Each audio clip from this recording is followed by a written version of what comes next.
Welcome to SOAPBOX. This is the finale of season 4. Can you believe it? Yet another SOAPBOX season being wrapped up, and this one we did in record time. It was actually the swiftest that we had recorded, and again we started earlier than anticipated because, of course, the Trinidad and Tobago general elections was called for August 10th as opposed to September or October 2020 as we had imagined. But of course, we knew that the elections were coming. Needless to say, given that every outlet was sort of focused on the COVID-19 pandemic, and having addressed it in season 3, I was determined not to let COVID take over the podcast for this season. And of course, the general elections filled that void, as all of the episodes were election themed in one way or another. And therefore, we pushed back the planned season 4, and we were able to pivot, I think, and be flexible enough given the unexpected circumstances in more ways than one. We are in the last quarter of 2020, and the global pandemic continues unabated, I would say. I wonder what the postponed elections crew is saying now, because of course we are seeing a second wave, not just in Trinidad and Tobago, but across the world. So if we had pushed it back, say post September, October, what would have been the outcome then? And so in this season, we covered you from the time the election bell rung, all the way to the senatorial appointments and even up to the national budget. So here's a little recap. In episodes 2 to 4, of course, you know, episode 1 is typically our introduction. We tell you what you can expect for the season. In episodes 2 to 4, in case you missed it, we spoke with Dwayne Swift of the Pekong Party, which is an election data platform. And in those 3 episodes, we were able to discuss, of course, electoral trends in previous elections. And of course, now the website has been updated, so you can go and see the trends for the just or recently concluded elections, the 2020 elections, and then probably make some comparisons to 2015 and 2010. But we on that platform, and we went through it via video. We were able to go through some of those electoral statistics. We were also able to see economic statistics or macroeconomic statistics on that website. And I think the best part of the platform is being able to go through the manifesto promises of various parties side by side. And still, that tool is going to be that much more important, and not just in you hopefully using that kind of information to inform your decision at the polls, but more so as we go forward, we have the manifesto of the winning party or of the ruling party, so to speak, and it would then, in my estimation, become now a tool for us to monitor and measure. So that matrix, that website is still relevant, even though the election is over, right? In episode 5, we sort of pivoted, or at that time, just before the election, on the eve of the election, I just did a tidbit with you in terms of why you should vote, the importance of electoral participation, the importance of being part of this group project, as I call it. And again, discussing that 33% who typically do not turn out to vote. And of course, we know that in the present circumstances, of course, with the pandemic and people shielding and isolating, we guessed that it may have had some impact on turnout. However, it is still important year in, year out. We have local government elections coming up. We have THA elections coming up in January. It is still important to go out to the polls. We saw, and we know, we spoke about it in one of the episodes, the upcoming elections across the region. And we know that right after Trinidad and Tobago elections, we had Jamaica had their general elections with an even lower turnout. So it is not just not just a problem in Trinidad and Tobago, but across the region. I am urging citizens, be a part of the group project. Go out and vote. This is the main way, not the only way, but the main way that you make change in your country. And just a point on that, because we do have other elections in the region coming up. This year was election season for the Caribbean. We started in, of course, Guyana in March, even though even though it went on a little longer than we anticipated. But we had Guyana, we had St. Kitts and Nevis, we had Suriname, we had Trinidad and Tobago. Where am I for? Then we had Jamaica. We have St. Vincent and the Grenadines coming up. Of course, nearshore, outside of the region, but still one that we're watching is, of course, the US elections. And then we have, I believe St. Lucia might be on the horizon. Did I forget anybody else? We have a by-election in Barbados coming up. So definitely election year, pandemic or no pandemic. So that was episode 5, dealing directly with the 33% of people who typically don't go out and vote, and that was the why you need to vote episode. Then in episode 6, we had the results, of course, not confirmed, because of course we know that there were recounts in about 5 seats, so then it whittled down to 3, then 1 holdout, and then eventually we were able to sort of confirm the election results. But in that episode 6, which was our development perspectives episode for this season, we spoke with Carlin Knight, political scientist who is outside of Trinidad and Tobago. He's not from Trinidad and Tobago. And it was important to do that to get external perspectives on the elections, on electoral trends in Trinidad and Tobago, maybe some insight into how it might relate or differ to other countries in the region. And again, just to get a sense of election 2020 and his thoughts. And that was, of course, in the immediate aftermath of the election. That was the day after or so of the election. And I think it was a fruitful discussion.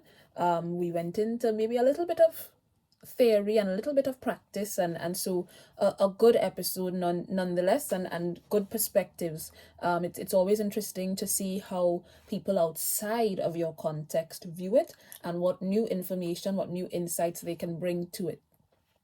In episode 8, we spoke with, or episode 7 rather, we spoke with Daryl Griffith and Alana James. And again, now, at that time, still the election outcome had not been confirmed.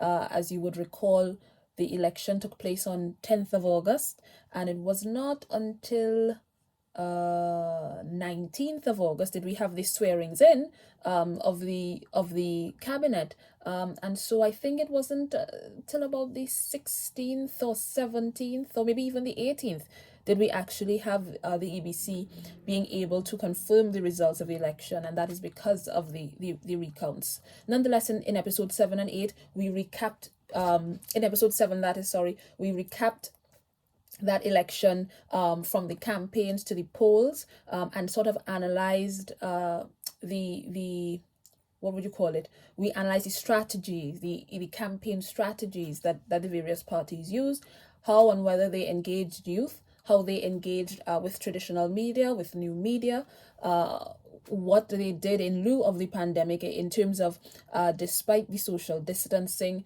how were they able to deliver that call to action, so to speak. We looked at some of the guerrilla tactics, if you want to call it, in terms of the marketing and outreach, and we were able to get some perspectives, both Alana and Daryl bringing the expertise to it, the communications perspective and an analysis there from Alana, as well as the social media element of it, and the youth engagement from Daryl.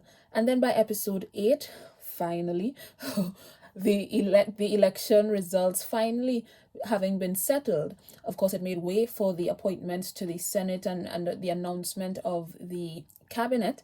Of course, we wanted to see from Soapbox perspective, and I hope from your perspective as well, where and how the manifesto promises manifested themselves in the cabinet appointments and in the makeup of the cabinet that that we were looking at, and we covered that in episode 8.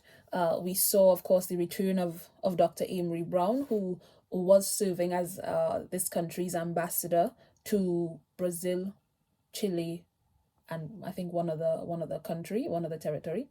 We saw the return of Penelope Beckles as well, who was serving as our ambassador to the UN, and she did run in electoral politics on that side in the lower house. She did run, so we knew that there was a possibility, if the PNM was victorious, that she would sit in the cabinet.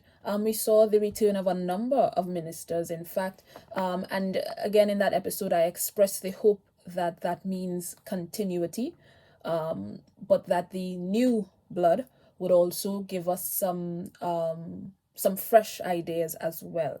And so hopefully that balance in terms of, okay, keep those who are working, keep things steady, especially in a pandemic. We also spoke about the fact that stability is key, stability is important. So keep those projects in train, keep those that have the institutional knowledge in terms of they've been there for the 5 years before, but also bring in some fresh blood and bring in some new ideas.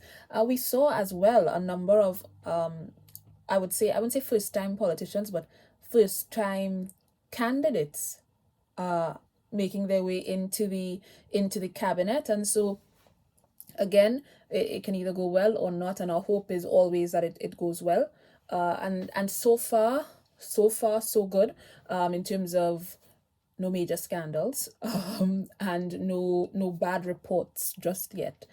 But coming out of episode 8, and of course we dug deeper in that episode in terms of Senate appointments as well, because again we knew on the 19th who would be on the government bench in the Senate, but we did not know who would be on the opposition bench. I must say or remind you, if you didn't listen to that episode, which you should, we saw that the president kept the independent bench largely the same. I think there was one swap out due to the unavailability of that former senator, but the independent bench remained largely the same. And then the opposition, we saw the return of Anil Roberts. So again, it can either go well or it can go horribly wrong, and our hope is always that it goes well. And I think on the opposition bench, some surprises, because we expected to see some names that we may have seen before, on one hand, but then at the same time we were hoping for new names, fresh faces, and so it is what it is. And then in episode 9, we sort of held out until the national budget for fiscal 2021. And so in episode 9, we went through that budget. But before I did it in my usual way, because typically I would give you a sort of recap or highlights of the budget presentation, but I thought it was important first to deal with what the budget is, and not so much how we budget, but the budget process, because of course we spend a lot of time, energy, and focus on the statement, but we don't participate, we don't engage, and we don't discuss the wider process. And so I went through the 10 documents that we lay in Parliament. When I say we, I mean because we're all a country, right? And we are all part of this thing. We are all in this together, not to be cliche. But every year, whoever is the finance minister, he or she, because we've had a female before, would lay approximately 10 documents in Parliament, a range of things from social sector investment program to public sector investment program to the estimates, etc., etc. But as a public, we we just focus on the statement, right? We are not looking at the fruit, the product, the work that we're doing in terms of broader broader issues, broader discussions, and those things that may not make it into the presentation. Because, of course, the presentation cannot go on indefinitely. And quite naturally, what you would do is you would summarize what is in all of these documents. And again, maybe we can blame the politicians for that, because they will pull out those things that are so attractive, or those things that might be the best, the highlights, the blurbs. But then we also lose out on some of those other projects and policies and things that are in train, because and as I said in the episode, this thing about the budget, even in the public viewing it, is very subjective, because what is important for one person out of that entire budget exercise or that presentation or all 10 documents might be totally different to what is important for another person. I might hold on to this issue. You might say, no, this one is more important, right? And I also spoke to our what in it for us or what in it for me mentality. And again, so it's difficult, I think, to just base your views of the budget on the presentation. Yes, it will show, in one way we can analyze it as it showing the minister's priority, the finance minister, or maybe even the cabinet's priority, or what they think we want to hear, because they would pull, okay, mention this, mention that, mention the other, or this is worthy of mentioning, whereas other elements would not have made it into the presentation. So we can make some assumptions there, but because it is not in the presentation doesn't mean that it's not being done. And so when we come to do our critique, and when we come to do our analysis, and when we come to give our opinions, I would hope, one can hope, that it is done maybe in the future. Maybe you didn't do it in the past, but now that you know, it can be done with a little more investigation, a little more research, and a little more knowledge in terms of the overarching plan or program for that fiscal year. In fact, I think I linked it in the video from that episode. Even the Parliament had done I think they called it Know Your Budget or something to that effect. But the link is there in that video. And they actually went back. They did in terms of the process, and I think some of the major headings and the like. And I did mention that the process, unbeknownst to many, it actually takes about a month. So we focus on this one day and we call it budget day, and we sell a lot of papers, maybe budget day or the day after with the highlights. But it takes about a month to debate a national budget, and I call it budget. You would see I every time I write it, I put it in quotation marks, because it's really an appropriation, but we call it budget, I guess, for simplicity.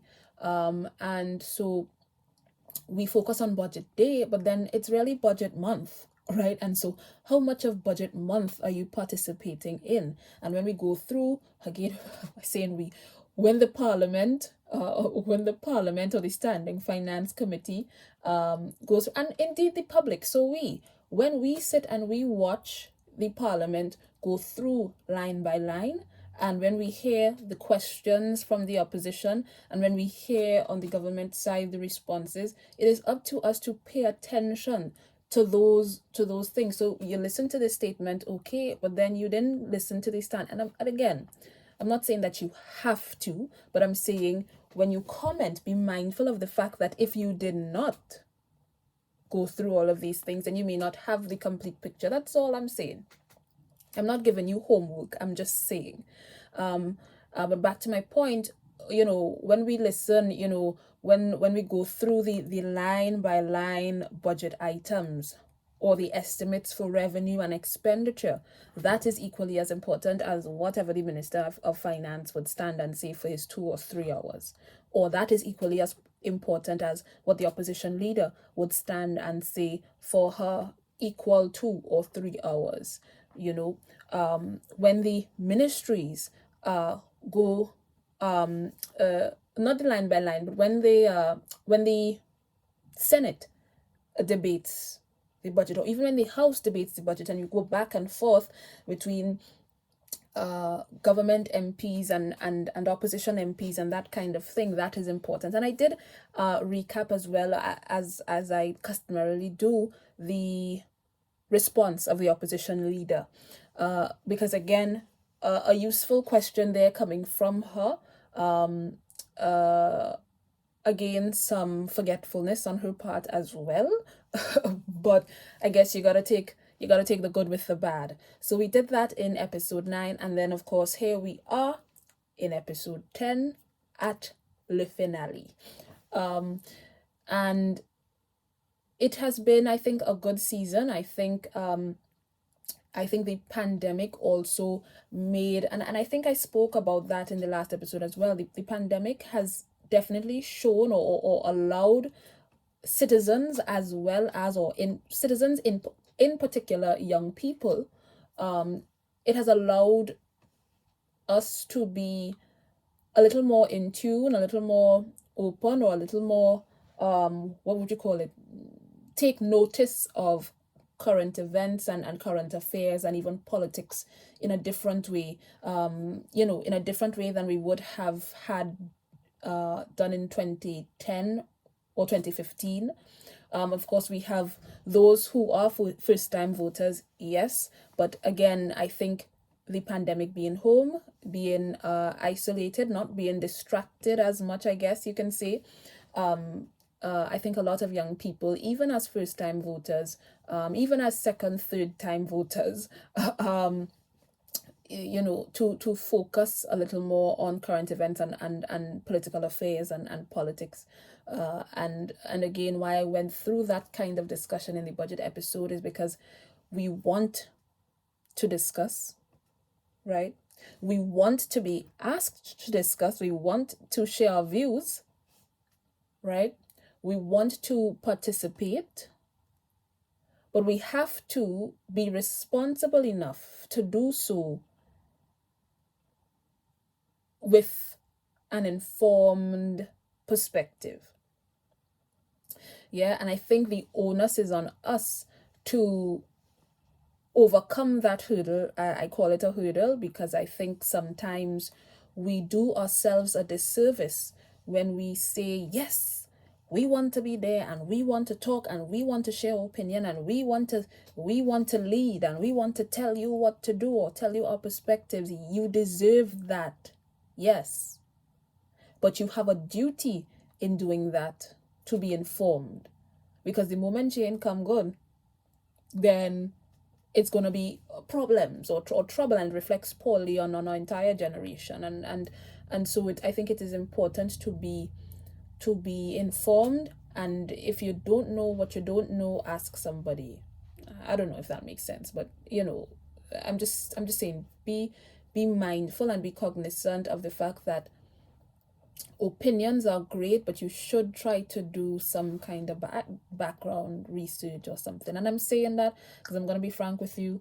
I saw, like I said, the willingness to participate and the willingness to discuss, but again, in that very youthful something, I'm not sure what the word is, in that very thing, we will also willing and able and amenable to be pawns and to be led astray with misinformation. People would have posted statistics from 2015 or from 2010, and we didn't double check, or we take a post, some random person that you don't know, that you never met, I don't know, might make a post, and then you're sharing it as though it is fact, and you didn't take the time to check on this or check on that, and so that cannot be an informed generation. That cannot be a technologically driven generation with a Google available, that cannot be what we are known for. And even in terms of the misinformation campaigns, and there's a difference between misinformation and disinformation. We'll probably deal with that in the next season. But in those campaigns, whether it was misinformation or disinformation, a lot of young people participated. And like I said, that can be us. That shouldn't be us. There's absolutely no reason why that should be us, and why we should allow ourselves to be used in that way. Either way, we've come to the end of season 4. Next season on Soapbox for our fifth season. Imagine that, our 5th season.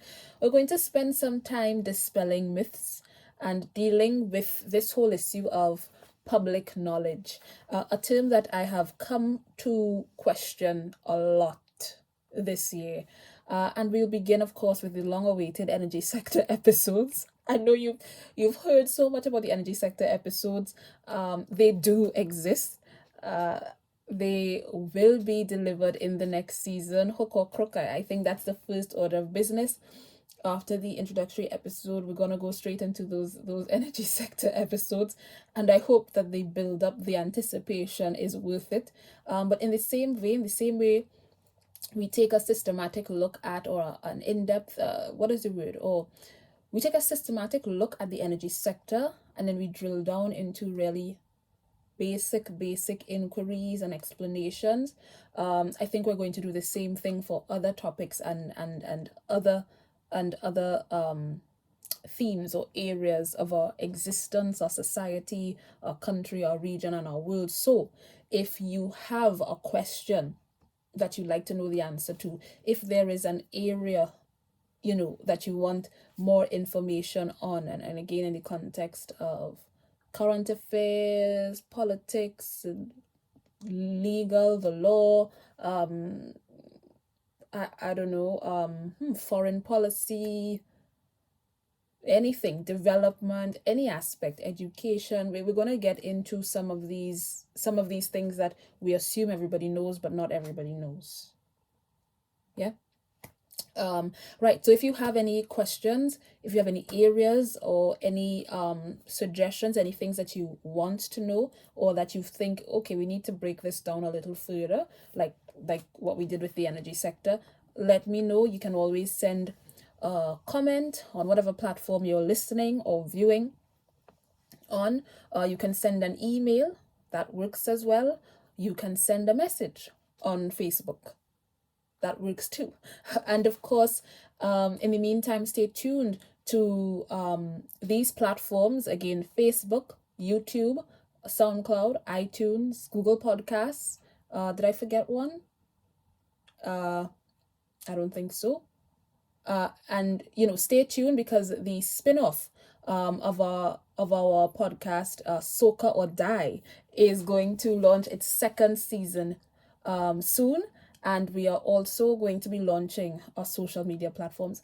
I know as a millennial, I probably don't live up to my generation's expectations. We're only available on Facebook, but we are, venturing into social media, or more social media.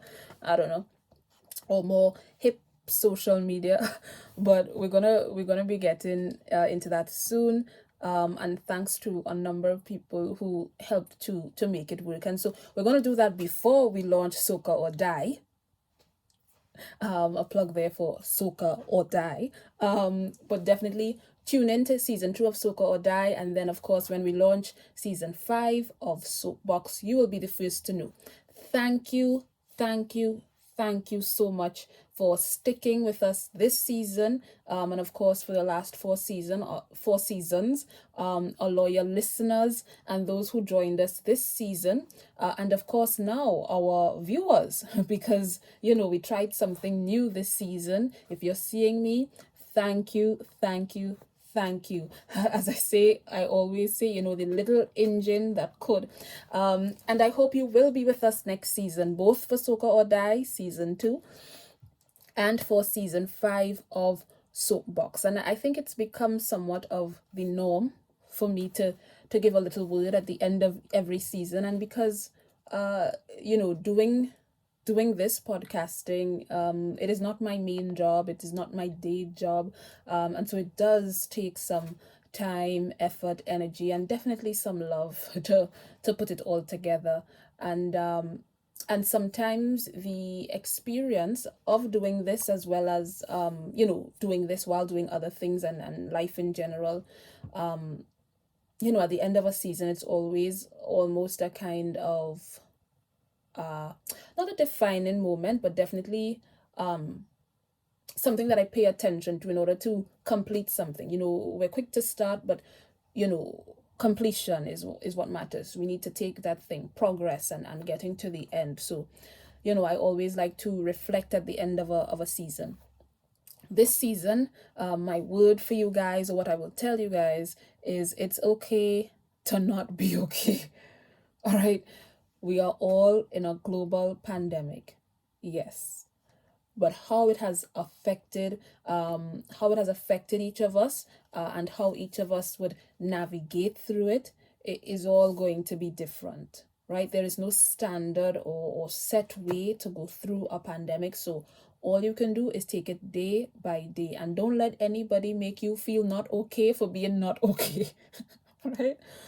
Our world and our lives have shifted in ways that we did not even think about, far less for seeing that it could shift this way, and that has been compounded by the situations seeming endlessness. We don't know, we can't say definitively when it will end, and I think that compounds the situation.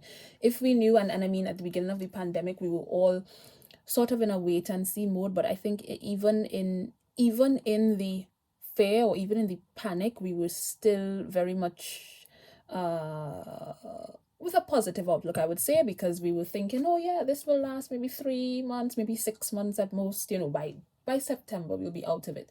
That's what we were saying in March, and in April, and in May. And then, of course, the enduring nature of it, when we started to get those kinds of reports that, okay, only a vaccine will take us out, and then, renewed hope where, oh, everybody's working on a vaccine. And then, of course, the fact that a vaccine takes time, and then again, second wave, and this, that, and the other, and not knowing when it will end. Sometimes